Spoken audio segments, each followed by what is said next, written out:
So, I just kind of wanted to share a story because I haven't ever really told the backstory of Handmaidens. And on my timeline today, a picture popped up when we were doing a vendor event in California. And it really kind of made me think about this business and how it kind of began for me. And I kind of wanted to talk about that because I haven't really discussed that. I mean, I've kind of talked about it on our Facebook page, and expressed the fact that I learned all of this when I learned how to knit and crochet when I was 10. My mom taught me, and I didn't really take to it right away. And I remember one day my mom always had her own crafting room, like seriously, and my dad used to call it her craft room. And because she had a whole bunch of crap according to him, but he was just joking. My dad's very silly. If you guys ever meet my dad, he's a jokester, and he makes friends very, very easily. Anywho, I remember one day going upstairs to my mom's craft room, and she was working on stuff and showing me, and I was like, yeah, okay. I was a teenager, and I didn't really knit or crochet a lot. I didn't really care to. And I remember her kind of looking at me with tears in her eyes, just kind of thinking. She said to me, she's like, "Gosh, I wish you would really, pick up this craft and talent that you have as well, and something that you can do, and just kind of run with it." She's like, in her mind, she's getting older, and she wanted to pass something down to me, and I was just like, yeah. I'm a teenager. That's just kind of like this. That's what you say. Yeah, sure, okay, Mom. And you just kind of go off and do your own thing. I'll be, whatever. I'm going out with my friends. Gonna go see a movie.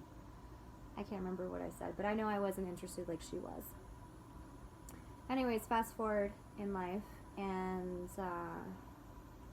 I don't know. I lived in a studio guest house, my first place. I lived in the studio guest house, and I loved this guest house. It was super awesome.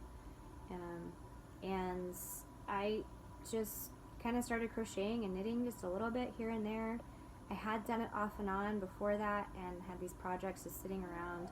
I was like, what am I going to do with these? And one of my friends, she was like, hey, have you ever thought about selling on eBay? And I was like, no. So I checked out eBay, created this account on eBay, and I decided, hey, I'll just give it a try. Well, stuff started selling. I started having to get packaging from, USPS at that time would actually, deliver packaging to me, and I was shipping stuff and, selling on eBay for a while. And then another friend, she came to me and she said, hey, have you heard of that new platform called Etsy? My crazy hair. Boop, boop. This is when you don't, get ready for the day. Anyways. She's like, have you heard of that new platform called Etsy? Okay, so I just dated myself, right? And I was like, Etsy? What the heck? She's like, it's for the stuff that you do. You make all the stuff, and they do all handmade stuff, and you can sell it on there, and it's called Etsy. So I checked it out, and I was like, well, let's give it a try. And I created an account, and so then I started selling on Etsy. I was on Etsy for a while, and I had stuff going. I didn't fully commit to my business right away. It was more of here, there, everywhere. That's how I was with my business. I was here, there, and everywhere. I was not, continually making stuff. I wasn't consistent with my business. I didn't have a Facebook page for my business.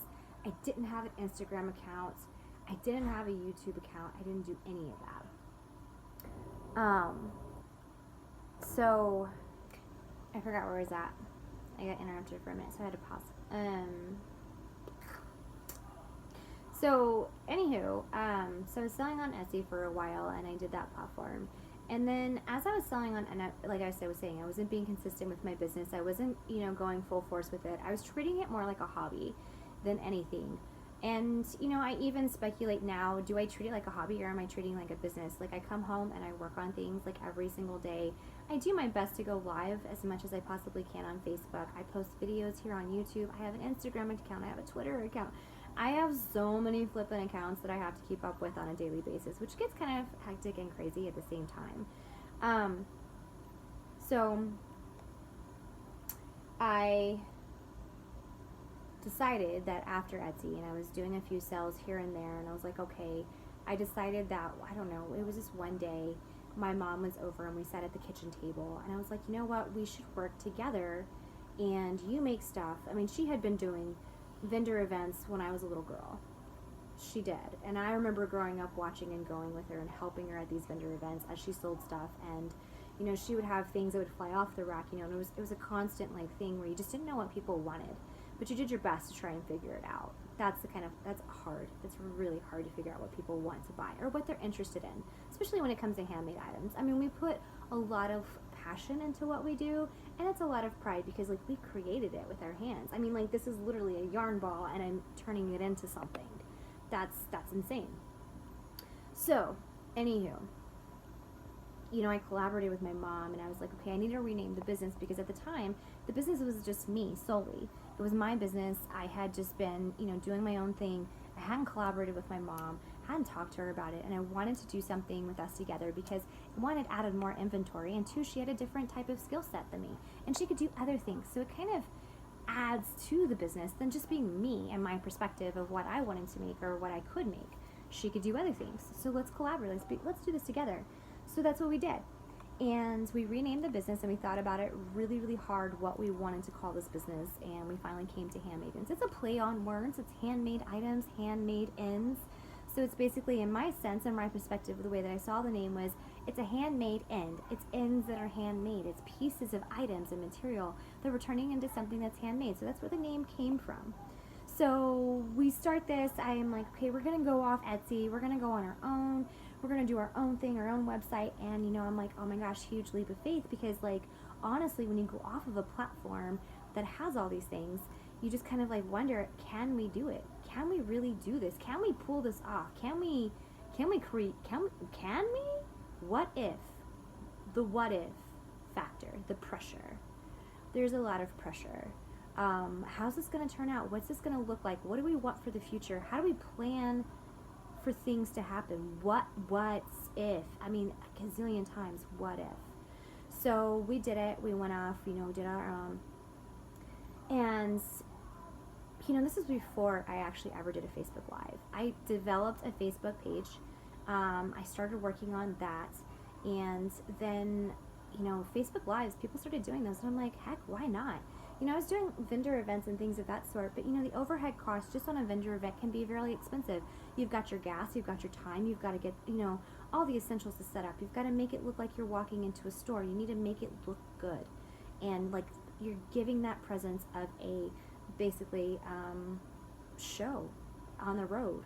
You know, I mean, I don't know how to describe it. It's almost like, I don't know, a circus on wheels. You know, it's a business on wheels. There you go. So, we did that. And I was just like, man, this is exhausting.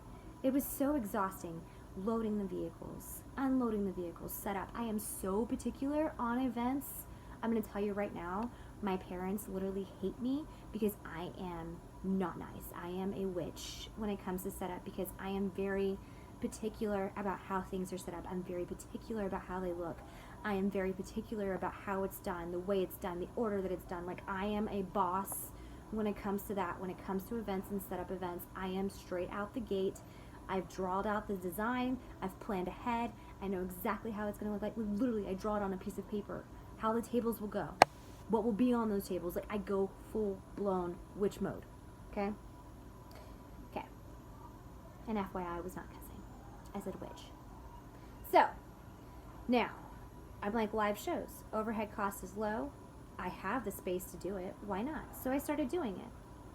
And, you know, the first couple, it was kind of slow. And, you know, you're trying to build up your audience. Oh, my gosh. So all of those what-ifs, I'm just going to say this right now. I'm not huge by any means. I'm not a big corporation. I am not Kendra Scott. I am not self-made. I am self-made, actually. Let's just say that. I am self-made. But I am not huge like all these other people. Okay? And ideally, sure, That would be awesome sauce. Don't get me wrong. But here is how I'm big. Here's how I am huge. Here is a thing that makes me big, okay? And I'm sure a lot of the companies that started out small felt the same way, that are now billion-dollar companies. Holy moly. I don't know if they still feel that way. I don't know. If they do, I mean, I think that's really awesome, because it's part of having a business. 1, 2, 3, 4. I have 4 corners, so I gotta make sure I have 4 on here. I have loyal, committed customers. That makes me huge. I have a good following on my Facebook page. That makes me huge. I have people who love our products and that comment how excited they are to get them and how they can't wait to have them. And then once they do receive them, they're sending me direct messages and telling me how excited they are and how much better it is in person than it was seeing it on a live video. And oh my gosh, this is amazing, and your prices are great, and free shipping, and that makes me huge. That is what makes me huge. It's not about how much money I make. It's not about how many followers. Followers are great, don't get me wrong, but it's about the fact that the product that I'm putting out there, the fact that everybody loves it, the fact that I have repeat customers, loyal repeat customers, big time. That is big. That is huge. And if I didn't have that, then I knew that I would be doing something wrong. So, from something that started with an idea that was given to me from eBay to Etsy to live shows to vendor events. I still do vendor events every now and then. I have a few of them that I'm a repeat at and I'm invited back to. They like to have us around, which I like to be around. There's certain events that I really love doing and I like being there. And I make a lot of new friends, and I meet a lot of, I call them my vendor friends. That's what I call them. I call them my vendor friends. And you know what's crazy is, in the vendor world, if you're doing vendor events, you will quickly see the same people at the same events time and time again, especially if you're doing local. If you're flying all over the world, whoosh, Lord bless, you rock. If I had to fly with all of my product all over the world, oh my gosh, I don't think I'd be allowed to go, because it would cost me a crap ton in luggage, because I have so much product that I take with me. An 8-foot table, which is not even comparison to what I use. Like literally, I probably take up and could use more than a 10 by 10 spot. Like I have to squeeze it all in, which is really hard on a 10 by 10. But again, I plan ahead on my shows, and I set it up and I try to make it look as gorgeous as possible and get all of my product out there for people to see. So, just a little bit of background story about HandMadends and how we all began, and everything that we cherish and love and value. Value the most our customers, our followers, our people who jump on and hang out with us, even if you're jumping on our live shows and just commenting and asking us questions, giving us ideas. Oh my gosh, I love people's ideas. I absolutely dig it. I had a friend, she went into a store and she sent me a picture of some cactuses, and she was like, hey, can you recreate these? And I was like, I don't know, but I'll give it a try. And I did. And that was really fun for me. I love doing that. I love people sending me ideas for me to recreate. Now, don't get me wrong. I may not be like the most, I'm not like a huge professional crocheter. I can't do everything that a lot of people can do. There are people that are way, way, way better than me out there. And that is okay. That is okay. Like, I see some of the stuff that people work on and I'm like, holy bananas and apples. That is off the chain, insane, crazy, gorgeous, beautiful. Wow. And I'm like, I wish I could do that. But, I just, I don't necessarily have the skill set, and two, it's not probably very difficult to learn, but I have a lot of time to learn stuff. It's crazy how time flies. Like, this is a new project, and honestly, it's taking me quite some time to get to it. But, you know what? I'm excited about it, and I can't wait to show it to everybody. So, there's our story in a nutshell. That is our story of HandMadens. We have the 4 generations that come into this, that created it, and I brought on, and I have my family involved. It's brought us closer together as a family, and I do my best to represent them well. I do my best to represent HandMadens well on a daily basis. And I love it. I do. I love it. It is a passion that has probably been planted long ago before I even knew it was there. And you know what, that seed was placed there, and it just kind of grew over time to where now I can't imagine not doing this. I really can't. I can't imagine not creating something with my hands. I can't imagine coming home and just going, what am I going to do, you know? Like, I mean, I'm sure there's other things I have. Well, I have tons of other work around my house, but I can't imagine not doing this. I really can't. So, hope you guys enjoy my story as I'm making these granny squares. And I hope I didn't bore you to death. So, hope you guys are having a blessed day, and can't wait to finish this purse. Till next time.